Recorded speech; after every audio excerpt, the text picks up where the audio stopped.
സൗണ്ട്ക്രാഫ്റ്റിൻ്റെ signature 22 എന്ന മിക്സറാണ്. അപ്പം ഇതിൻ്റെ കംപ്ലൈൻ്റ് എന്ന് പറഞ്ഞാൽ ഇതിനകത്ത് നമ്മുടെ 1 മുതൽ 6 ചാനൽ വരെ ലെഫ്റ്റ് സൈഡിൽ ഔട്ട്പുട്ടില്ല. അതേപോലെ തന്നെ ഫസ്റ്റ് സ്റ്റീരിയോ ഇൻപുട്ട് ചാനലിനകത്ത് ഔട്ട്പുട്ടൊന്നും കിട്ടുന്നില്ല. പിന്നെ നമ്മുടെ എഫക്റ്റ് സെക്ഷൻ വർക്ക് ചെയ്യുന്നില്ല, ഡിലേയും എക്കോയും ഒന്നും വർക്ക് ചെയ്യുന്നില്ല. അങ്ങനെയുള്ള ഒരവസ്ഥയിലാണ് ഇതിപ്പം വന്നേക്കുന്നത്. അപ്പം ഇത് നേരത്തെ ഒരു ടെക്നീഷ്യൻ നോക്കിയതാണ്. അപ്പം പുള്ളി കൊടുത്തപ്പോഴേ 1 മുതൽ 6 ചാനൽ വരെ ഔട്ട്പുട്ട് കിട്ടുന്നില്ലായിരുന്നു. ഡിലേ ഒക്കെ റെഡിയായിരുന്നു. പിന്നെ അതിനുശേഷമാണ് ഡിലേയും പോയി, പിന്നെ സ്റ്റീരിയോയുടെ ഔട്ട്പുട്ടും ഇപ്പോൾ ഇല്ലാത്ത അവസ്ഥയിലാണ്. അപ്പോൾ നമുക്കിത് തുറന്ന് നോക്കാം. ഇപ്പം ഞാൻ തുറന്ന് പവർ സപ്ലൈ സെക്ഷനാണ് ഇപ്പോൾ എൻ്റെ കയ്യിലിരിക്കുന്ന പവർ SMPS ആണ്. അപ്പം SMPSനകത്ത് നേരത്തെ നമ്മുടെ പഴയ ടെക്നീഷ്യൻ ഒരു 5 വോൾട്ടിന് വേണ്ടി നമ്മുടെ മൊബൈലിൻ്റെ അഡാപ്റ്റർ എക്സ്ട്രാ 2 സൈഡ് ടേപ്പ് വെച്ച് ഒട്ടിച്ച് വെച്ചിരുന്നതാണ്. അപ്പോൾ അത് ഇളകിപ്പോയിട്ട് ആണ് നമ്മുടെ എഫക്റ്റ് സെക്ഷൻ വർക്ക് ആവാതിരുന്നത്. അപ്പം അതെന്ന് വെച്ചാൽ ഈ പവർ സപ്ലൈയിൽ നിന്ന് നമ്മളൊരു 5 വോൾട്ട് സെക്ഷനുണ്ട്. ആ 5 വോൾട്ട് സെക്ഷൻ കിട്ടാതായപ്പോഴാണ് എഫക്റ്റ് വർക്കാവാതായത്. അപ്പോൾ അതിന് പകരം ആണ് ഈ ചാർജർ അദ്ദേഹം ഇതിനകത്ത് പിടിപ്പിച്ചിരുന്നത്. അപ്പം നമ്മുടെ SMPSനകത്ത് ഇവിടെ ഒരു ബഗ് ഡൗൺ IC ഉണ്ടായിരുന്നു. ആ IC ഡാമേജ് ആയപ്പോഴാണ് 5 വോൾട്ട് മിസ്സായത്. അപ്പോൾ അതിന് പകരമാണ് പുള്ളി ആ ചാർജർ പിടിപ്പിച്ചത്. ഞാനിപ്പോൾ ഇതിനകത്തൊരു bug down board extra add ചെയ്ത്, ആ ട്രാൻസ്ഫോമറിൻ്റെ അടുത്തിരിക്കുന്നത് ഞാനിപ്പോൾ ആഡ് ചെയ്തതാണ് ചാർജറിന് പകരം. അപ്പോൾ അതിനകത്ത് ആ IC നമുക്ക് കിട്ടാൻ മാർഗ്ഗമില്ലാത്തതുകൊണ്ട് ഞാനിങ്ങനെയാണ് ചെയ്തേക്കുന്നത്. ഇപ്പം ബഗ് ഡൗൺ ബോർഡ് നമ്മുടെ ഓൺലൈനൊക്കെ അവൈലബിൾ ആയിട്ടുണ്ടല്ലോ, അതിലെ ഒരു ബോർഡ് ഇതിൻ്റെ സൈഡിലേക്ക് ഫിക്സ് ചെയ്തു. അങ്ങനെ ഞാൻ 5 വോൾട്ട് കറക്റ്റ് ചെയ്തു. നമ്മുടെ എഫക്റ്റ് എക്കോയും ഡിലേയും ഇനി പവർ ഓൺ ആവും, അത് കറക്റ്റായിട്ട് വർക്ക് ചെയ്യുന്നതാണ്. അപ്പോൾ ആ പ്രോബ്ലം നമ്മൾ റെക്ടിഫൈ ചെയ്തു. നമ്മുടെ SMPSൻ്റെ മുകളിലെ കവറാണ്. നമ്മുടെ മിക്സറിൻ്റെ ബാക്ക് സൈഡിലായിട്ടാണ് SMPS, ബാക്ക് കവറിനകത്താണ് SMPS ഉറപ്പിച്ചിരിക്കുന്നത്. അപ്പം നമ്മളവിടെ ഈ അദ്ദേഹം വെച്ചിരുന്ന ആ ചാർജറിന് പകരം നമ്മൾ ബഗ് ഡൗൺ ബോർഡ് ഫിക്സ് ചെയ്ത് SMPSനകത്ത്. അങ്ങനെ നമ്മൾ ആ പ്രോബ്ലം സോൾവ് ചെയ്തിട്ടുണ്ട്. ഇനി നമുക്ക് അടുത്തതെന്ന് വെച്ചാൽ അടുത്ത വിഷയം നമ്മുടെ സ്റ്റീരിയോ ചാനൽ ഔട്ട്പുട്ട് കിട്ടുന്നില്ല എന്നുള്ളൊരു വിഷയമായിരുന്നല്ലോ. അപ്പോൾ അത് എന്താണെന്ന് നമുക്ക് നോക്കാം. അപ്പം അതിൻ്റെ പ്രോബ്ലം നോക്കിയപ്പോൾ നമുക്ക് കണ്ടത് അതിൻ്റെ വോളിയം ഫെയ്ഡർ കംപ്ലൈൻ്റ് ആയിരുന്നു. ഇതിപ്പോൾ ഞാൻ പുതിയത് വാങ്ങിച്ചതാണ്. വോളിയം ഫെയ്ഡർ നമുക്ക് കണ്ടിന്യൂറ്റി ഒന്നും കാണിക്കുന്നില്ലായിരുന്നു. 10Kയുടെ ആയിരുന്നു. അപ്പോൾ അതിനകത്ത് വെള്ളം കയറിയിട്ട് ഡാമേജ് ആയിട്ടായിരിക്കും. നമ്മൾ മൾട്ടിമീറ്റർ വെച്ച് നോക്കിയപ്പോൾ ഇതിനകത്തൊരു റെസിസ്റ്റൻസും കാണിക്കുന്നില്ല, ഫെയ്ഡ് വർക്ക് ചെയ്യുന്നില്ലായിരുന്നു. നമ്മൾ ബോർഡ് ഇളക്കുന്നതിന് മുമ്പേ മുകളിൽ വെച്ച് നമുക്ക് അതിൻ്റെ റെസിസ്റ്റൻസ് നോക്കിയപ്പോൾ ഒന്നും കാണിക്കുന്നില്ലായിരുന്നു. അപ്പം തന്നെ നമുക്ക് ഉറപ്പായിരുന്നു വോളിയം ഫീഡറിൻ്റെ പ്രോബ്ലം ആണെന്ന്. അപ്പോൾ അത് റിമൂവ് ചെയ്ത് നമ്മൾ പുതിയത് വാങ്ങിച്ചിട്ടുണ്ട്. 10Kയുടെ ആയിരുന്നു. 10Kയുടെ ഡ്യുവൽ ടൈപ്പ് ഫീഡറായിരുന്നു. ഇതിനകത്ത് ഒരെണ്ണത്തിൽ തന്നെ 2 വോളിയം കൺട്രോൾ വരുന്ന ടൈപ്പ് ഫീഡറാണ്. സ്റ്റീരിയോ ചാനലായതുകൊണ്ട് തന്നെ ഡ്യുവലാണ്. 10Kയുടെ ആണ്. അപ്പോൾ നമ്മളത് ബോർഡിലേക്ക് ഫിക്സ് ചെയ്യുകയാണ്, സോൾഡർ ചെയ്ത് ഉറപ്പിക്കുകയാണ്. ഇതിന് അടിയിൽ 4 ലെഗും മുകളിൽ 2 ലെഗുമാണ് വരുന്നത്.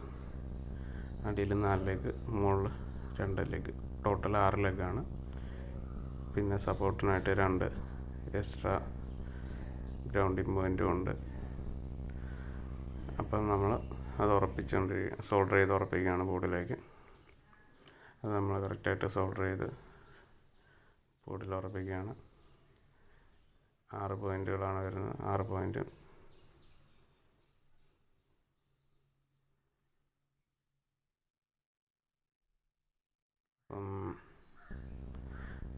വോളിയം ഫൈറ്ററിൻ്റെ വർക്ക് കംപ്ലീറ്റ് ആയിരിക്കുകയാണ്.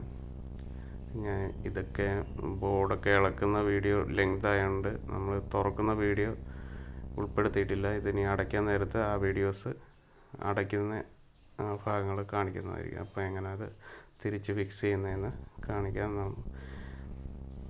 നമ്മൾ ബോർഡ് ഫുള്ളൊന്ന് ക്ലീൻ ചെയ്തിട്ട് വീണ്ടും നമ്മുടെ സെറ്റിലേക്ക് ഉറപ്പിക്കാം.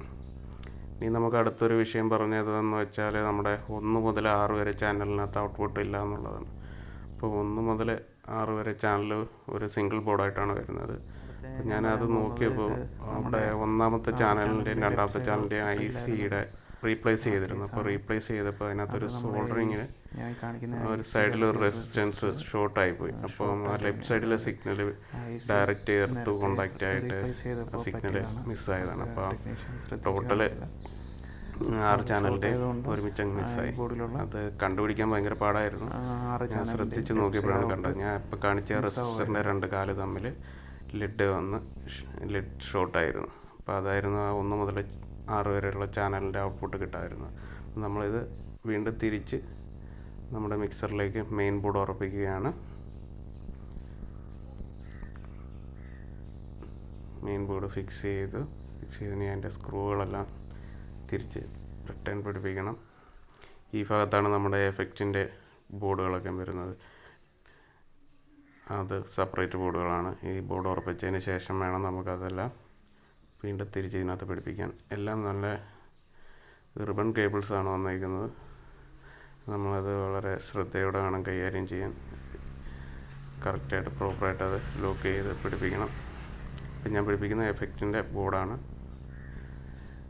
എഫക്റ്റിൻ്റെ ഒരു 3 ബോർഡുകൾ വരും. ഈ മിക്സറിനകത്ത് നമുക്ക് 2 എഫക്റ്റ് ചാനലുകൾ കിട്ടുന്നുണ്ട്. എഫക്റ്റിൻ്റെ ഓരോ ബോർഡുകളും നമ്മൾ ഉറപ്പിക്കുകയാണ്. 3 ബോർഡുകളാണ് ഡിലേ എക്കോ സെക്ഷനായിട്ട് വരുന്നത്. റിബൺ കേബിളൊക്കെ മാക്സിമം ശ്രദ്ധയോടെ തന്നെ നമ്മൾ പിടിപ്പിക്കുക. എല്ലാ കണക്ഷനുകളും പ്രോപ്പറായിട്ട് കുത്തി കൊടുത്തിട്ടുണ്ട്. എല്ലാ ബോർഡുകളും തമ്മിലുള്ള കണക്ഷനുകളെല്ലാം കൊടുത്തു. ഇനി നമ്മൾ SMPSലുള്ള പവർ ലൈൻ കണക്ട് ചെയ്യുകയാണ് SMPSലോട്ടുള്ളത്. എന്നിട്ട് നമുക്കിത് അടച്ചിട്ട് ജസ്റ്റ് ഒന്ന് ചെക്ക് ചെയ്ത് നോക്കാം. എല്ലാം ബാക്കിയുള്ള സ്ക്രൂ ഒക്കെ ഇടുന്നതിന് മുന്നേ ജസ്റ്റ് ടെസ്റ്റ് ചെയ്യുകയാണ്. അപ്പം എല്ലാം വർക്കിംഗ് ആയിട്ടുണ്ടോ എന്ന് ജസ്റ്റ് ഒന്ന് ചെക്ക് ചെയ്തതിന് ശേഷം നമുക്ക് ബാക്കി ഭാഗങ്ങളൊക്കെ പിടിപ്പിക്കാം. ഈ വോളിയത്തിൻ്റെ നോബുകൾ, നട്ടുകൾ, ഒത്തിരി ഭാഗങ്ങൾ പിടിപ്പിക്കണം. നമുക്കിത് അപ്പോൾ നമ്മുടെ പവർ കൊടുത്തത് എഫക്റ്റിൻ്റെ ലൈറ്റുകളൊക്കെ കത്തിയിട്ടുണ്ട്. എഫക്റ്റ് സെക്ഷൻ്റെ പവർ ഓക്കെ ആയി, അത് വർക്ക് ചെയ്യാൻ തുടങ്ങിയിട്ടുണ്ട്. അതേപോലെ തന്നെ 2 ചാനലും ഇപ്പം ഔട്ട്പുട്ട് കിട്ടി തുടങ്ങിയിട്ടുണ്ട്. 1 മുതൽ 6 വരെ ചാനൽ നമുക്ക് ലെഫ്റ്റ് സൈഡിൽ ഔട്ട്പുട്ട് ഇല്ലായിരുന്നല്ലോ. അപ്പോൾ അതും ആ പ്രോബ്ലം ഇപ്പം സോൾവ് ആയിട്ടുണ്ട്. ഇനി നമുക്ക് ബാക്കി എല്ലാ ചാനലും ഒരേപോലെ ഔട്ട്പുട്ട് വരുന്നുണ്ട്. ബാക്കിയുള്ള നട്ടുകളും സ്ക്രൂകളെല്ലാം പിടിപ്പിക്കാം. ഇത് അഴിക്കുന്ന നല്ലൊരു ടാസ്ക്കാണ്. ഒരു ബോർഡ് റിമൂവ് ചെയ്യണമെന്നുണ്ടെങ്കിൽ നമുക്ക് ഒത്തിരി ഇത്രയും നോബുകളെല്ലാം ഇളക്കിയതിന് ശേഷമേ നമുക്ക് ബോർഡ് പുറത്തെടുക്കാൻ പറ്റത്തുള്ളൂ. അതേപോലെ തിരിച്ച് പിടിപ്പിക്കുമ്പോഴും ഇതെല്ലാം വീണ്ടും തിരിച്ച് പിടിപ്പിക്കേണ്ടി വരും. ഓരോ വോളിയം നോബുകളും, ഫേഡറിൻ്റെ നോബുകൾ, അതേപോലെ തന്നെ നമ്മുടെ ഇൻപുട്ട് പിന്നെ ജാക്കിൻ്റെ സ്ക്രൂകൾ, നട്ടുകൾ എല്ലാം നമ്മൾ സെപ്പറേറ്റ് അഴിക്കേണ്ടി വരും. എന്നാലേ നമുക്ക് ഈ കേസിൽ നിന്ന് നമുക്ക് സർക്യൂട്ട് ബോർഡ് വെളിയിലെടുത്ത് സർവീസ് ചെയ്യാൻ പറ്റത്തുള്ളൂ. ഇപ്പം ഞാൻ ഫീഡറിൻ്റെ നോബുകൾ ഉറപ്പിച്ചുകൊണ്ടിരിക്കുകയാണ്.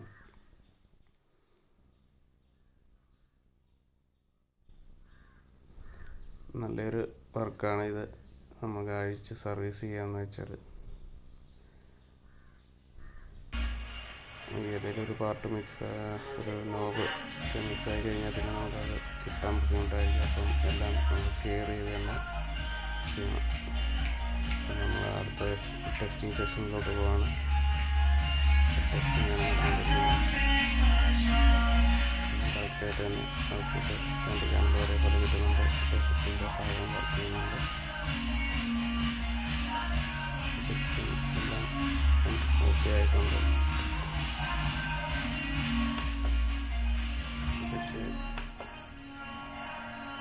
സെക്ഷനെല്ലാം പ്രോപ്പറായിട്ട് 2 ചാനലും കൃത്യമായിട്ട് വർക്ക് ചെയ്യുന്നുണ്ട്. നമ്മുടെ മിക്സറിൻ്റെ വർക്ക് കംപ്ലീറ്റ് ആയിരിക്കുകയാണ്.